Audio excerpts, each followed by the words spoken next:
আপনি হয়তো আপনার জীবনকে ঘৃণা করছেন, যা চেয়েছেন তা না পাওয়ার কারণে। অথচ এমন কেউ আছে যে আপনার জীবনের মতো জীবনই কামনা করছে। কেউ অপমান করলে তাকে উত্তর দেওয়ার সবচেয়ে ভালো উপায় কি জানেন? আমি মনে করি অপমানের শ্রেষ্ঠ জবাব নীরব থেকে নিজেকে তৈরি করা। নিজের যোগ্যতাকে এমন একটা জায়গায় নিয়ে যেতে হবে যে অপমান করেছে সে যেন নিজেই নিজেকে ছোট অনুভব করে। তুমি বলেছিলে তোমার কোনো কিছুই ভালো লাগে না, কিন্তু আমি বুঝতে পারিনি কোনো কিছু কতটার ভিতর। হ্যাঁ, আমিও সংযুক্ত ছিলাম। কারো চেহারা দেখে সিদ্ধান্ত নেওয়াটা পৃথিবীর সবচেয়ে বড় বোকামি। বুদ্ধিমান তারাই যারা সব সময় মনটা দেখে সিদ্ধান্ত নেয়। চোখের জল দিয়ে কাউকে বেঁধে রাখা যায় না। যে সত্যিকারের ভালোবাসে সে কখনো চোখের জল আসতে দেয় না। রব চেয়েছিলেন বলেই আপনি হারিয়েছেন। পাওয়ার সময় হলে আবার রবই দেবেন। তাই বেশি চিন্তা করবেন না। একটা মানুষ যখন বুঝে যাবে আপনি তাকে ছাড়া থাকতে পারবেন না, তখন সে মানুষটা আপনাকে অবহেলা করতে শুরু করবে। সফলতার জন্য ভাগ্য নয়, নিজের যোগ্যতার উপর বিশ্বাস রাখা উচিত। কাজ কিংবা মানুষের মন আঘাত ছাড়া কোনোটাই ভাঙে না। হৃদয়ে আঘাত নিয়ে মানুষ বেঁচে থাকে ঠিকই, কিন্তু তাকে বেঁচে থাকা বলে না। এই কথাটা মাথায় রাখা উচিত। দুদিন কেউ সুন্দরভাবে কথা বললে সে আপন হয় না। জোর করে আর যাই হোক কাউকে থেকে যেতে বলেন না, কারণ মানুষটা থেকে গেলেও তার মনটা কিন্তু থাকে না। ছেড়ে যাওয়া মানুষটা কখনো জানতে পারে না ফেলে আসা মানুষটা কতটা ব্যথা লুকিয়ে হাসে। কিছু মানুষ আপনাকে বড্ড ভালোবাসে, শুধুমাত্র প্রয়োজনের সময়। সাথে থাকার জন্য ধন্যবাদ।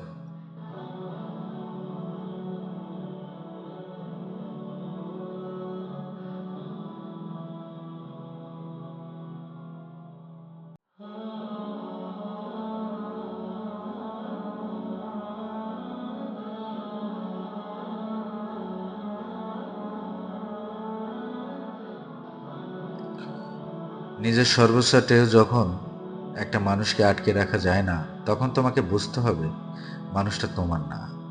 একটা কথা মনে রেখো প্রিয়, মানুষ হারিয়ে গেলে তাকে খুঁজে পাওয়া সম্ভব, কিন্তু বদলে গেলে তাকে খুঁজে পাওয়া সম্ভব নয়। অভাবের কথা শুনে প্রতিবেশীরা মনে মনে খুশি হয়, আর শোকের কথা শুনে হিংসা করে। যে তোমাকে আঘাত করেছে তাকে ভুলে যাও, কিন্তু সেই আঘাত থেকে তুমি যে শিক্ষা পেলে তা কখনো ভুলে যেও না। একা থাকার মাঝে শান্তি আছে, এই শান্তি একবার পেয়ে গেলে জীবন সুন্দর। কোনো মানুষকে সম্পর্কের শুরুতে যত না চেনা যায় তার থেকে অনেক বেশি চেনা যায় সম্পর্কের শেষে। কে ছেড়ে গেল, কে অবহেলা করলো, কে তোমার নামে বদনাম ছড়ায়, এইসব ইগনোর করার ক্ষমতা রাখো। এই ছোট ছোট জিনিসগুলো মানুষের ভিতর থেকে সমস্ত সুখ কেড়ে নেয়। কারোর সাথে কথা বলাটা অভ্যাসে পরিণত করবেন না। যখন সে আর কথা বলতে চাইবে না, তখন তুমি অদ্ভুত ধরনের কষ্টে ভুগবে। না কাউকে কিছু বলতে পারবে, না প্রকাশ করতে পারবে। সম্পর্ক কখনো বৃষ্টির মতো হওয়া উচিত নয়, যা ঝরে শেষ হয়ে যায়। বরং সম্পর্ক বাতাসের মতো হওয়া উচিত, যা নিস্তব্ধ থাকে কিন্তু সর্বদা আশেপাশেই থাকে। যখন আমরা বুঝতে পারি হ্যাঁ, আমাদের থাকা অথবা না থাকাতে কারোরই কিছু যায় আসে না, কতটা তীব্র অনুভূতি কাজ করে বলে বোঝানো সম্ভব নয়। ভালো থাকবেন, সুস্থ থাকবেন।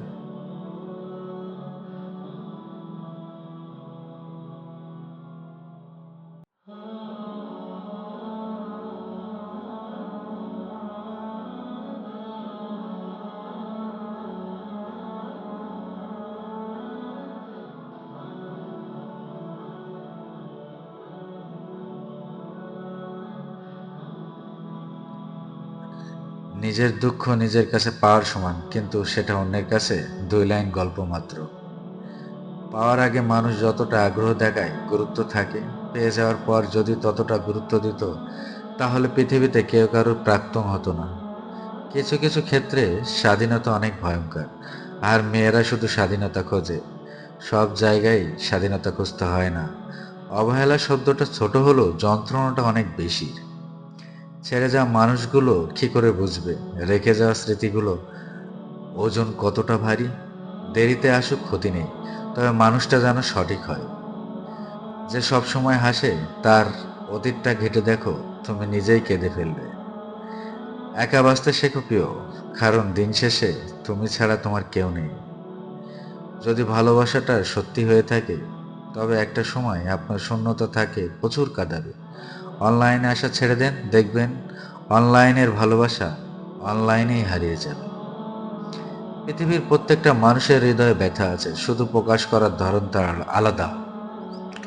কোনোদিন প্রেম করবে না বলে প্রতিজ্ঞা করা মানুষগুলোই ভীষণভাবে কারো না কারো প্রেমে পড়ে যায়। জীবনে যাকে পাওয়া অসম্ভব, বেহায়া মনটা তার জন্যই সবচেয়ে বেশি ব্যাকুল হয়। যেখানে তোমার কোনো মর্যাদা নেই সেখানে না থাকাই ভালো, সেটা কারো বাড়ি হোক বা কারো হৃদয়। কত হজম করতে শেখো, এটা অনেক বড় গুণ, আপনাকে জীবনে জিততে সাহায্য করবে। একটা নির্দিষ্ট সময়ের পর বুঝতে পারবেন মৃত্যু ছাড়া আর কেউ আপনার জন্য অপেক্ষায় নেই। পাওয়ার আগে এবং হারানোর পরে সবকিছুই মূল্যবান। চোখের পানি মুছে ফেলার চেয়ে তাকেই মুছে ফেলা উত্তম যার জন্য প্রতিনিয়ত চোখের পানি ফেলতে হয়। জীবনের সকল স্বপ্ন সত্যি হবে না জেনেও মনের আশা নিয়ে বেঁচে থাকা নামই হয়তো জীবন। জীবন মানুষের সাথে কম কথা বলুন, দেখবেন জীবনে অর্ধেক অশান্তি কমে গেছে। ততক্ষণ একজন মানুষ মনে রাখবে যতক্ষণ তার আপনাকে প্রয়োজন হবে। প্রয়োজন ফুরিয়ে গেলে আপনার গুরুত্বটাও হারিয়ে যাবে। ভালো থাকবেন, সুস্থ থাকবেন।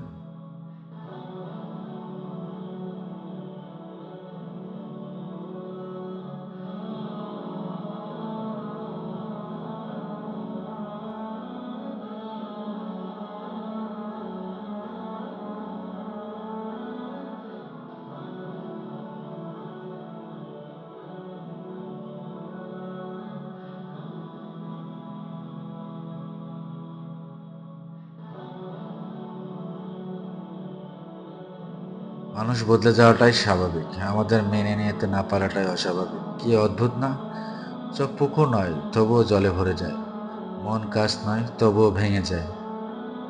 টাকা পয়সা না থাকলে মানুষ কখনো গরিব হয় না, প্রকৃত গরিব তো সে যার সুন্দর একটা মন নেই। কাউকে যদি বিশ্বাস করতেই হয় তবে একটু ভেবে চিন্তে করুন, কারণ চিনি আর লবণ দেখতে এক হলেও দুটো স্বাদ কিন্তু সবসময় আলাদা। যে নীরব থাকে সে কখনো দুর্বল নয়, কিন্তু যে দুর্বল সে সবসময় নীরব থাকে। কাছের মানুষগুলো কখনো জোরে সরিয়ে দিও না। যদি তুমি তাদের মধ্যে কোনো ভুল খুঁজে পাও তাহলে একবার চোখ বন্ধ করো আর তাদের সাথে কাটানো সুন্দর মুহূর্তগুলো মনে করো, দেখবে সব রাগ ভুলে যাবে। পরিস্থিতি মানুষকে বিক্রি করে দেয় সময়ের কাছে বাস্তবতার দামে। শরীর খারাপের জন্য ডাক্তার পেয়ে যাবেন, মন খারাপের ডাক্তার কোথাও নেই। তাই হয়তো মন খারাপটাই বেশি দুর্বল করে দেয়। আমি শুধু সেই মানুষগুলোকে কখনো ভুলবো না যাদের জন্য আমি নিঃশ্বাস বন্ধ হয়ে যাওয়ার মতো কষ্ট নিয়ে কেঁদেছি। অল্পতে রেগে যান, রাগ কমানোর 3টি সহজ উপায়। কথায় আছে রেগে গেলেন তো হেরে গেলেন। রাগ মানুষের স্বাভাবিক অনুভূতি হলেও তার প্রকাশ অনেক সময় অস্বাভাবিক হয়ে যায়। নাম্বার 1, মনকে যতটা সম্ভব শান্ত রাখার চেষ্টা করুন। 1 থেকে 10 পর্যন্ত উল্টো করে গুনতে পারেন তাহলে মস্তিষ্ককে কিছুটা অন্যদিকে ব্যস্ত রাখা যাবে। এটা রাগ কমাতে সাহায্য করে। নাম্বার 2, হঠাৎ করে রাগের মাথায় কোনো কথা বা কাজ করে বুঝবেন না, সময় নিন। প্রয়োজন হলে সেই মানুষটার সঙ্গে কিছুক্ষণ কথা বলা বন্ধ রাখুন, অথবা রাগের কারণটি থেকে নিজের মনকে অন্যদিকে সরিয়ে নিন।